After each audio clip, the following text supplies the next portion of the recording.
నా మీద వచ్చినా అని అడగాలి ఆ క్వశ్చన్ మీరు. అంటే మీరు మీరు అడగాలి కదా. అదే అండి, నాకన్నా మీరు అడగచ్చు కదా.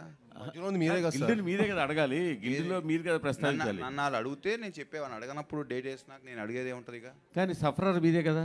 ఎందుకు 12th తెలుస్తుంది సఫర్ ఎవరు, ఇప్పుడు తెలుస్తుంది.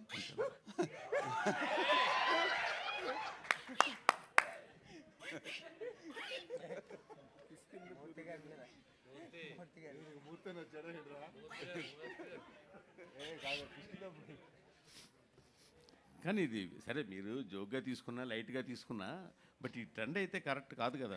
డెఫినెట్గా కరెక్ట్ కాదు సార్. డెఫినెట్గా అందరూ ప్లాన్ చేసుకుంటే అది అందరికీ మంచిదే. ఎండ్ ఆఫ్ ద డే ప్రతి సినిమా ఆడాలి, ఆ గ్యాప్ ఉండటం అనేది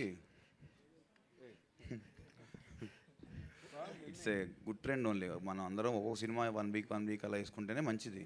బట్ సర్కమ్స్టాన్సెస్ మరి వల్ల అలా చేయాల్సి వచ్చింది వాళ్ళకి. మరి సాహో గారు అదే ఆ డేట్ గురించేనండి.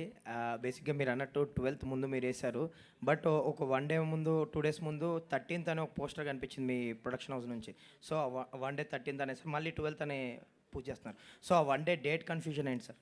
అదేం లేదండి, మా వాళ్ళు ఊరికే కూర్చుని జస్ట్ డిస్కస్ చేస్తూ ఉన్నాము. అది బై మిస్టేక్ వాళ్ళు వేసారన్నమాట, మేము కన్ఫర్మ్ చేయలేదు.